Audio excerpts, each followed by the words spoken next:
오래 참는다는 것의 원어 표현은 성경에서 많은 경우에 이렇게 해석되고 있습니다. 노하기를 더디한다로 해석이 된다고 하고 있습니다. 즉 오래 참는다, 오늘 본문에서 오래 참는다는 것은 어떤 화가 나는 상황에서 인내하고 참아 기다린다는 의미입니다. 우리는 화가 나는 상황에서 화를 내어야 될 때가 있습니다. 그러나 화가 나는 상황에서 화를 참아야 될 때도 있습니다. 특별히 공동체를 위해서는 화가 나는 상황에서도 참고 기다리면서, 즉 노하기를 더디하는 것이 좋을 때가 많이 있습니다. 특별히 이것이 그냥 참는 것에서 끝나는 것이 아니고 부드러운 말과 함께 이 억울하고 화가 나는 상황을 극복할 수 있다면 이는 더욱 공동체를 위해서 유익을 줄 수가 있습니다. 이것의 대표적인 예가 되는 사람이 느헤미야입니다. 느헤미야서를 보게 되면은 정말로 화가 나고 마음에 울분이 쌓여 있는 이 상황 가운데서 이를 부드러운 혀로서 공동체에 유익을 주는 장면이 나와 있습니다. 느헤미야는 그 당시에 패권을 쥐고 있는 나라인 페르시아의 그 당시 관원으로 있었습니다. 그리고 어느 날 자신의 조국인 유다 땅이 현재 얼마나 황폐해져 있고 그곳에 사는 동족들이 겪고 있는 힘든 일들에 대해서 들으면서 마음에 좀 울분이 쏟아졌습니다. 그래서 수일 동안 울며 불며 금식하며 하나님께 이 억울하고 마음이 상해진 상황에 대해서 울분을 토합니다. 그가 페르시아에 있으면서 관원으로서 하는 일은 왕이 마시는 술을 관리하는 것이었습니다. 그리고 왕에게 이 술을 따라주면서 왕의 말 동무도 되어주는 아주 높은 직무를 맡고 있었습니다. 페르시아 왕은 어떻게 보면 그에게 상당히 높은 급여를 주면서 자신의 가족을 부양할 수 있게 해주는 왕이기도 하였고 또한 자신이 직접적으로 섬기는 사람이었습니다. 그러나 다른 한편으로 보게 되면은 자신의 조국인 이스라엘 땅을 점령하고 있고 이스라엘이 다시 일어나지 못하도록 막고 있는 적국의 왕이기도 하였습니다. 식민지 지배 때 일본과 한국의 관계를 생각해 보면 어느 정도 비슷할 것 같다는 생각이 들었습니다. 이때 그는 왕이 묻는 너 얼굴에 오늘 수심이 있다, 수심이 가득하여 있다라는 말에 대해서 부드러운 말로써 그것에 대해서 이유를 설명합니다. 사실 그 수심이 가득한 이유는 어떻게 보면 그 페르시아 왕 때문일 수도 있었습니다. 그러나 그가 이렇게 얘기합니다. 나의 조국 유다 땅이 황폐해졌고 그 성벽이 헐었는데 이로 인해서 자기 마음이 아프다라고 왕에게 부드럽게 얘기합니다. 정치라는 것은 아주 복잡합니다. 그리고 이 정치가 국내 정치만을 의미하는 것이 아니라 페르시아가 정복하고 있는 피정복 국가에 대한 경우에는 아마 상당히 더욱 복잡했을 것입니다. 이 상황에서 왕의 진노를 사지 않고 느헤미야가 최선을 다해서 그리고 그의 사랑하는 유다 공동체를 위해서 할 수 있는 일은 부드럽게 인내심을 가지고 말하는 것이었을 것입니다. 그리고 그의 기도와 하나님을 향한 열정이 부드럽고 참을성 있는 말을 통해서 나올 때 이를 통해서 하나님의 은혜와 역사를 그 모든 민족이 경험하게 됩니다. 왕이 이를 허락하여 유다의 성벽을 재건할 수 있도록 허락하였을 뿐만이 아니라 물질적으로도 내가 너를 돕겠다라고 이야기합니다. 한 성경 해설가는 오늘 본문에 나오는 이 15절과 16절 그리고 오늘 본문의 전체에 대해서 자기 절제라는 단어를 사용해서 표현하고 있습니다. 오늘 본문은 자기 마음을 제어하는 것이라고 표현하고 있습니다. 즉 화가 나는 상황에서 오래 참음과 함께 부드럽게 말하는 것, 그리고 이어서 나오는 꿀을 보거든 딱 적당할 만큼만 먹으라는 말씀, 그리고 마지막으로 이웃집에 너무 자주 다니지 말라는 말은 서로 이어지면서 자기 절제, 자기 마음을 다스리는 것에 대해서 말씀하고 있다고 설명하고 있습니다. 지금은 어느 곳에서나 꿀을 쉽게 구입할 수 있습니다. 이 마켓에 가도 저 마켓에 가도 저렴한 꿀부터 유기농 꿀까지 우리는 쉽게 구입하여서 먹을 수 있습니다. 그러나 그 당시에 유대 지역에 광야가 많은 곳에서는 야생 꿀을 얻는다는 것은 그렇게 쉬운 일은 아니었습니다. 그리고 지금처럼 단 것이 넘치는 시대에 살고 있는 것도 아니었습니다. 지금 우리는 초콜릿이나 시원한 청량음료, 그리고 비싼 유기농 꿀을 쉽게 구할 수 있습니다. 그러나 그 당시에는 이런 것이 단 것이 넘치는 사회가 아니었습니다. 저도 보면 잘 참다가도 스트레스나 숙제가 많아지면은 초콜릿이나 과자를 좀 많이 먹습니다. 내가 딱 3개만 먹어야지라고 생각을 하면서도 하나만 이렇게 계속 더 먹게 되는 저를 발견할 때가 많이 있습니다. 지금 잠언의 배경이 되는 이 시대에는 이 너무나도 달고 영양분이 충분한 꿀을 발견하였을 때 이를 적당히 먹고 절제하는 것이 상당히 쉽지 않았을 것입니다. 그러나 모든 것이 그러듯이 아무리 몸에 좋은 유기농 꿀이라고 해도 과식을 하게 되면은 사람은 체하고 몸에 배탈이 나게끔 되어 있습니다. 이과의 관계에 신경을 쓰고 방문을 하고 초청을 하면서 우리는 이웃과의 관계를 더욱 돈독하게 할 수 있습니다. 그러나 아무리 좋은 이웃이라 할지라도 너무 자주 방문하게 되고 방문을 하게 돼서 거기서 너무나도 오래 지체하게 된다면은 우리는 인간관계의 어려움을 경험할 수 있습니다. 부드러운 말을 상대방에게 하는 것, 그리고 너무 좋은 음식이라 할지라도 과식하지 않는 것, 그리고 이웃과의 관계를 위해서 어느 정도 자제하는 것의 필요에 대한 이유는 우리 모두가 인간이기 때문입니다.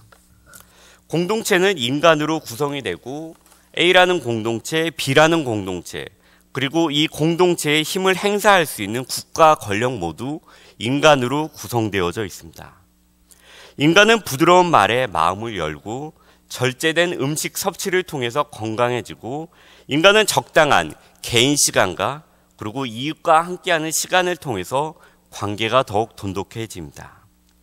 왜냐하면 인간은 감정을 가지고 있고 또한 몸의 한계를 가지고 있으며 개인의 시간과 함께하는 시간의 균형을 통해서 이것이 유지될 때 정신적으로 건강해질 수 있습니다.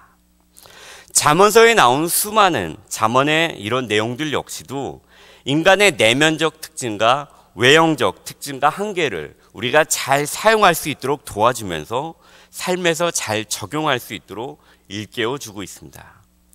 그리고 이 삶의 적용이 나의 유익을 위해서도 좋지만 인간과 인간으로 구성된 공동체를 위하여서 사용될 때 더욱 값지게 되어질 수 있습니다. 특별히 수많은 잠언의 말씀 중 잠언서에 포함된 이 잠언들은 디모데후서 3장 16절의 가르침과 같이 하나님의 감동으로 된 것입니다. 하나님의 감동으로 된 말씀은 이 성도들이 모인 공동체를 위해서 사용되어지기 위해 노력할 때 하나님께서 원하시는 방향으로 이것이 향하게 될 것입니다. 오늘 본문은 몇 가지 예를 들어서 설명하고 있습니다. 그러나 이 모든 것은 오늘 본문의 마지막 말씀이 얘기하고 있듯이 결국에 자기 절제, 자기 마음을 다스리는 것에 관한 가르침입니다. 18절은 자기 이웃을 쳐서 거짓 증거하는 자에 대해서 말씀하고 있습니다. 자기 이웃을 쳐서 거짓 증거하는 이유는 여러 가지가 있을 수 있겠지만 우리가 쉽게 생각해 볼 수 있는 것은 우리가 무엇인가 그 사람에 대해서 미워하는 마음이 마음 가운데 계속 쌓여져 있을 때 어떤 기회가 왔을 때 그 이웃에게 대하여 거짓 증거할 수 있을 것입니다. 아니면은 어떠한 이익을 그 이웃으로부터 취할 수 있을 때 우리가 잠깐 거짓 증거하는 상황을 할 수도 있을 것입니다. 어떠한 사람에 대해서 화가 날 수 있습니다. 그리고 그 사람의 상황에 살짝 거짓 증거를 더하면은 이득을 가질 수 있는 상황, 우리가 삶에서 그리고 공동체의 삶에서 늘 비일비재하게 만나는 것입니다. 그러나 우리가 알고 있는 것은 거짓 증거한다는 것은 하나님께서 싫어하시고 하나님께서 보고 계신다는 것입니다. 그럼에도 불구하고 거짓 증거를 자신이 한다는 것은 결국은 자기 절제를 하지 않았기 때문입니다. 자기 마음을 다스리지 않았기 때문입니다. 아담과 하와의 아들인 가인과 아벨의 경우에서 우리는 자기 절제, 자기 마음을 다스리는 것에 대해서 볼 수 있습니다. 가인이 아벨을 죽이기 전에 하나님께 드린 제사가 받아들여지지 않았을 때 마음 가운데 몹시 부담이 있었습니다. 그때 하나님께서 이 가인에게 이렇게 말씀하십니다. 죄가 너를 원하나 너는 죄를 다스릴지니라. 너의 마음으로 죄를 다스리라고 말씀하고 있습니다. 가인이 이 분노에 대해서 그리고 아벨에 대한 질투 또는 분노에 대해서 자기 절제하지 않았을 때 이어진 것은 살인이라는 무서운 결과에 대해서 우리는 잘 알고 있습니다. 오늘 본문에 이어서 자기 절제가 잘된 삶의 좋은 예와 자기 절제가 잘 되지 않는 그 삶의 나쁜 예에 대해서 가르치고 있습니다. 먼저 자기 절제에 대해서 좋은 예로서 드는 것은 도우라는 것입니다. 우리는 교회 공동체 내에서 당장 굶고 한 끼 한 끼 힘들게 먹을 만큼 삶의 어려움에 생긴 지체에 대해서 마음을 써서 음식을 챙겨주고 물질적으로 도움도 줍니다. 저는 제가 어머니와 카톡으로 이제 통화를 하면서 가끔씩 제가 꼭 안부를 묻는 분이 있습니다. 한국에 IMF가 터졌을 때 저희 집 역시 몹시 힘들었습니다. 그때 저희 집의 반찬은 식초와 이 고춧가루를 이렇게 버무려 갖고 단무지에 이렇게 버무린 것과 그리고 너무 식어버린 김치 그리고 밥이 전부였습니다. 이것을 먹고 계속 일을 하고 있었는데 어느 날 우연히 이 소식을 들은 어머니의 초등학교 동창 한 분이 한 달에 2번씩 양손에 이렇게 반찬과 음식을 푸짐하게 싸들고 한 2년 정도 이렇게 찾아오셨습니다. 그래서 너무 고마워서 그 마음이 제 기억에 아직도 마음 가운데 있습니다. 그래서 제가 어머니하고 통화를 하게 되면은 그 잠실에 사시는 엄마 친구분 어떻게 잘 지내세요? 혹시 통화하게 되면은 제가 지금도 감사하게 생각한다고 그 권사님께 꼭 안부를 전해달라고 이렇게 어머니한테 얘기합니다. 그러나 오늘 본문은 이렇게 똑같이 굶고 한 끼 한 끼 힘들게 먹고 사는 공동체 또는 마을에 있는 지체가 그냥 지체가 아니고 평상시에 나의 원수인 경우에는 어떻게 할 것인가에 대해서 우리에게 물어보고 있습니다. 어찌 보면 우리 자신에게 물어보는 것과 같습니다. 원수가 굶고 있는데 당신이라면 한 달에 2번씩 양손에 음식을 가득 쥐고 찾아갈 것인가 라고 묻고 있는 것과 비슷합니다. 아니면은 이것을 보고 잘 되었다. 너가 지은 죄를 이제 받는구나 라며 지나치겠느냐라는 것입니다. 나쁜 짓을 한 자는 벌을 받아야 하는 것은 사회의 정의를 위해서 꼭 필요합니다. 오늘 본문에서 이런 상황에서 나의 원수에게 먹을 것을 공급하라는 것과 이에 대해서 하나님께 갚아주시겠다라고 오늘 본문이 나와 있는 것으로 보아 이 원수, 자기의 원수가 한 행위는 그냥 자신에게 그냥 일상적으로 한 것이 아니라 하나님께서 보시기에도 악한 짓을 한 것으로 보는 것이 맞을 것과 같습니다. 그러나 이 원수가 이 나쁜 짓을 저지른 자일지라도 이 사람이 굶어서 죽는 것을 보고 지나치는 것은 하나님께서 원하시는 삶의 모습은 아니라는 것입니다. 원수일지라도 이런 극단적인 상황, 인간으로서 기본적으로 채워져야 하는 것들에 대해서 이런 것들을 보았을 때는 무시하지 말고 공급해주고 대신에 그가 행한 악한 일들에 대해서는 하나님께서 갚아주시겠다는 것을 생각하면서 너는 너가 맡은 임무를 다 하라는 것입니다. 그러나 만약에 우리에게 절제가 없다면, 자기 마음을 다스리는 것이 없다면 원수가 이런 상황에 처했을 때 우리는 무시하며 그가 굶고 목이 말라 뜨거운 땡볕 아래에서 힘들어할 때 잘 되었다. 이를 무시하면서 즐길 수 있을 것입니다.